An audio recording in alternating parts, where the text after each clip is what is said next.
Hello friends, welcome to my channel travelling with Nick. So last video में जैसा मैंने आपको दिखाया था कि हम हैं हिरोशिमा, और हिरोशिमा के अंदर मैंने आपको पूरा हिरोशिमा म्यूज़ियम दिखाया था। और आज मैं आपको दिखाने वाला हूँ गाइडेड टूर। तो ये है पार्क टूर इसको कहते हैं, और गाइडेड टूर भी कहते हैं। ये फ्री होता है, आपको सिर्फ हिंदी, इंग्लिश या डिफरेंट लैंग्वेज, जैपनीज़ लैंग्वेज, किस लैंग्वेज में जाना है आपको उस टाइम पे आना है। वो टाइम आपको अलॉट कर दिया जाएगा। 15 मिनट पहले आपकी बुकिंग होगी और आप उसमें आप लोग जा सकते हैं। तो सबसे पहले अब मैं आ चुका हूँ, और ये है ट्री जो उस टाइम ट्री बचा था, इकलौता ट्री जो उस ब्लास्ट में बचा था। उसको इन्होंने इस तरीके से रखा हुआ है, बम्बू बम्बू बांध के। तो ये एक घड़ी लगा रखी है इन्होंने, जिसमें शो कर रखा है 8:14 इसमें दिखा रहे हैं कि जिस टाइम पे बम ब्लास्ट हुआ था, जो एटॉमिक बम था वो ब्लास्ट हुआ था। और इसमें पूरा दिखा रखा है।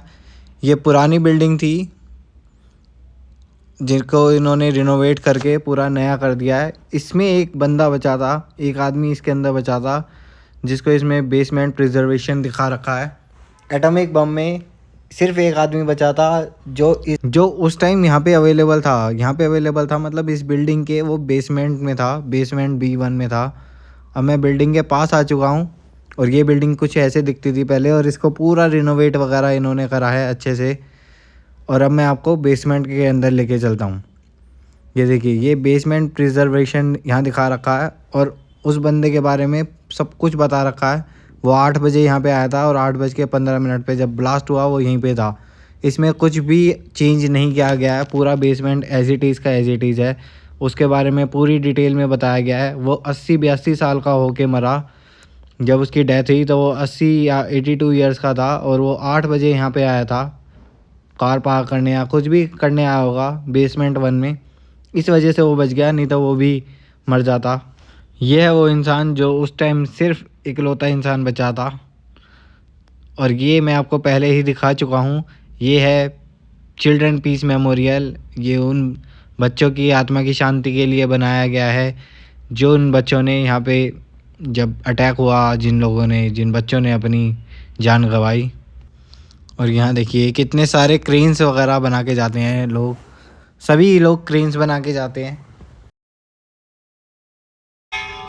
जिन बच्चों ने अपनी जान गंवाई थी रेडिएशन से या बम ब्लास्ट के टाइम पे, उनकी आत्मा की शांति के लिए, उनके पीस के लिए।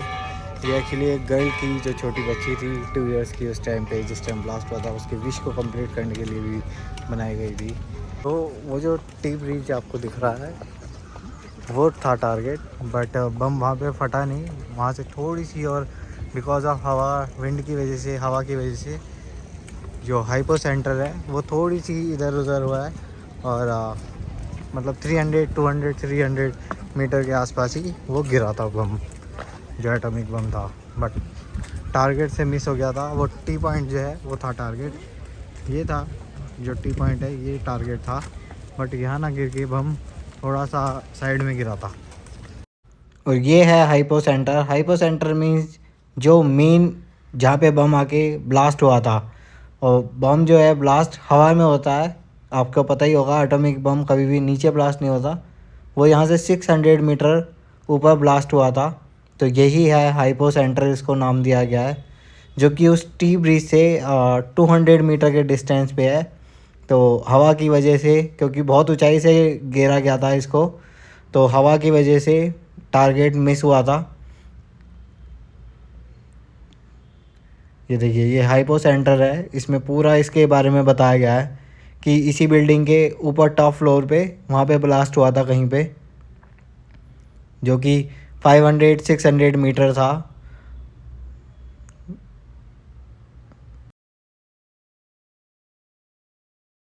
ये था हाइपो सेंटर, बिल्कुल इस बिल्डिंग के, ये जो बिल्डिंग आप मेरे बैकग्राउंड पे देख रहे हो, बिल्कुल इस बिल्डिंग के 600 मीटर ऊपर हवा में ही बॉम्ब ब्लास्ट हुआ था, ताकि वो स्प्रेड ज़्यादा कर सके, एक्सपेंड ज़्यादा से ज़्यादा लॉस कर सके।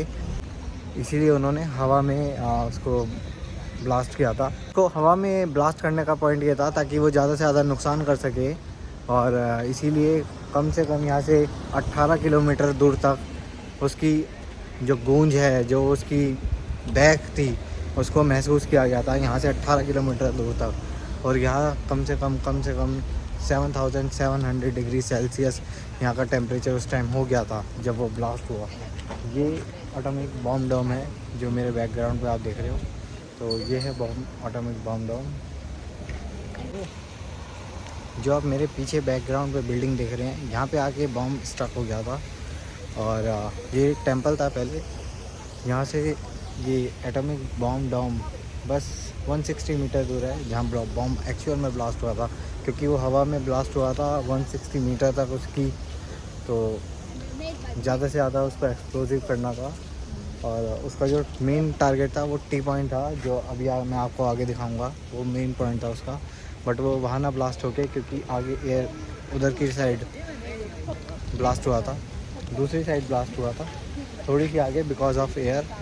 बहुत ज़्यादा हवा चल रही थी उधर की साइड, तो वहाँ पे ब्लास्ट हुआ था। इसी के लिए उसका नाम हाइपो सेंटर रखा है, जहाँ पे मेन ब्लास्ट हुआ था। जो बैक साइड में आप देख रहे हैं, ये जो टी पॉइंट था, ये था एक्चुअल में ब्लास्ट का target. But because of wind यहाँ हवा काफ़ी तेज़ चलती है और इस टाइम भी चल रही है। एक्चुअल बॉम्ब ब्लास्ट उधर हुआ था। और ये सिर्फ 160 मीटर है जो बॉम्ब डोम है। ये सिर्फ 160 मीटर है जहाँ पे बम ब्लास्ट हुआ था वहाँ से। और जो टी पॉइंट है वो सिर्फ 300 या 400 मीटर दूर होगा। ये जो आप मेरे बैक एंड पे देख रहे हैं, ये टी पॉइंट था टारगेट, जो कि मिस होके वहाँ पे ब्लास्ट हुआ। और उस टाइम यहाँ का टेम्परेचर था 7,700 डिग्री टेम्परेचर यहाँ का हो गया था। 0 से 3 मिनट तक। 0 से 3 मिनट में बहुत बुरा हाल हो गया था यहाँ। मतलब लोगों की खाल ऐसे चिपक गई थी कपड़ों से, एक लोगों की खाल उतर रही थी बहुत बुरी तरीके से। मैं आपको सारी फ़ोटोज़ वगैरह दिखाऊंगा। मैं म्यूज़ियम के अंदर गया था, तो उसके अंदर सारा सब कुछ दिखा रखा है। आप अगर आ रहे हैं तो म्यूज़ियम में ज़रूर जाएं। और 200 येन का टिकट है। और जो ऑडियो क्लिप मिलती है उसको सुनने के लिए काफ़ी सारी लैंग्वेज में है, वो 400 येन का है। तो उसको भी आप सुन के आप बहुत सारी नॉलेज गेन कर सकते हैं।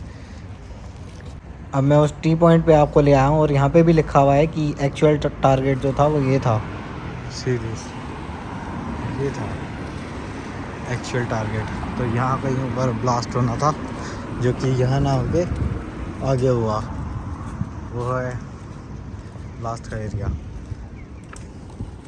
तो बॉम्ब ब्लास्ट की वजह से यहाँ इतना ज़्यादा स्ट्रगल हुआ था। जिस दिन बॉम्ब ब्लास्ट हुआ उस दिन ना तो आप पानी पी सकते, क्योंकि पानी में पूरा रेडिएशन घुस चुका था। अगर आप पानी भी पी रहे थे लोग तो वो रेडिएशन से मर जाते थे। जो नहीं पी रहा था, गला इतना सूख जाता था, गला इतना सूख गया था उनका कि वो वैसे ही मर जाते। तो पानी पीते तो मर जाते, नहीं पीते तो भी मर जाते। यहाँ पे फिर बारिश हुई। जब बॉम्ब ब्लास्ट हुआ उसके बाद हुई बारिश, क्योंकि केमिकल पूरे में फैल चुका था। जो रेडिएशन थी वो पूरे में फैल चुकी थी। बारिश भी काली बारिश हुई पूरी। जो उस बारिश में भीगा वो सब के सब वो केमिकल से भरी हुई बारिश थी। सबके सब ऑन द स्पॉट सबके सब मर गए। और इवन की जो हॉस्पिटल में भी जिन्होंने हॉस्पिटल में उनका इलाज करा, वो भी लोग कोई नहीं बचा, बिकॉज रेडिएशन इतनी ज़्यादा थी कि कोई नहीं बचा। ये है पीस क्लॉक टावर। इसमें टाइम दिखा रखा है 8:15। जब एक्चुअल ब्लास्ट हुआ था बॉम्ब, तो वो टाइम दिखा रखा है।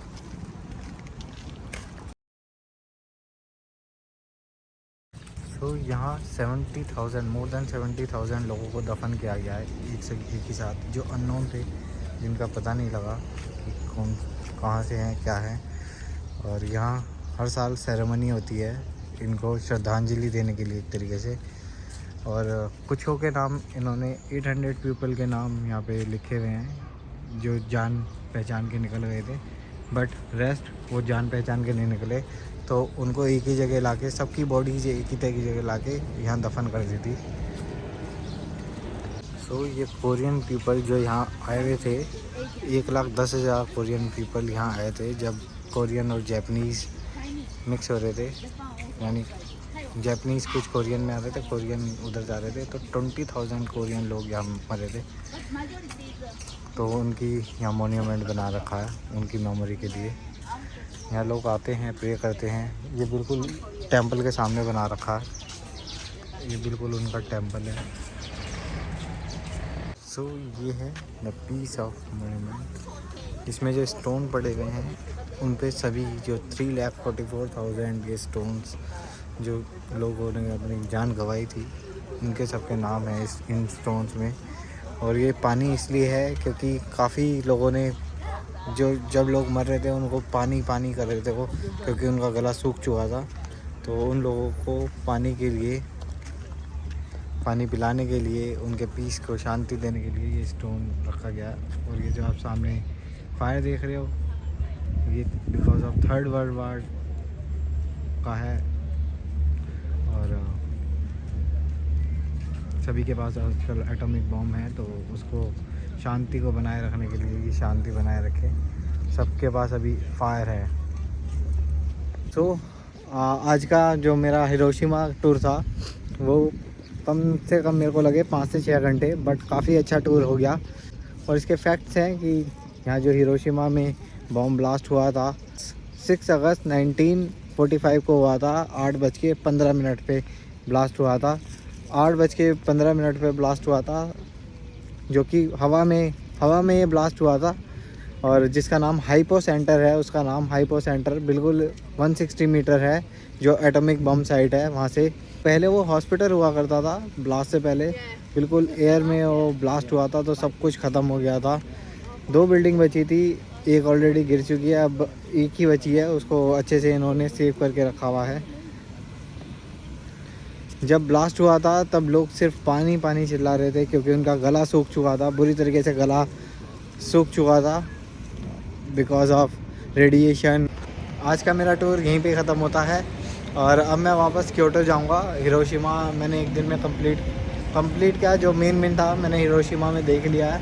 अब मैं वापस क्योटो जाऊंगा और कल मैं क्योटो घूमूंगा। कल क्योटो है और परसों मेरा ओसाका, और उससे नेक्स्ट डे मेरे को रिटर्न घर जाना है। ये बना रखा है पूरा मेमोरियल पार्क। जो ब्लास्ट हुआ था उधर की साइड हुआ था और ये है एटॉमिक बॉम्ब साइड, उसके पास memorial, peace of memorial park, और पूरा ये बना रखा है हिरोशिमा।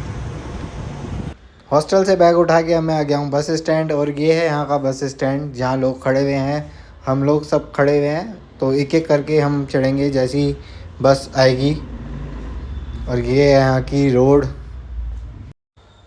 बस स्टैंड के बिल्कुल सामने ट्रैम स्टेशन भी है, अगर आपको ट्रैम से जाना है तो आप ट्रैम से भी जा सकते हैं।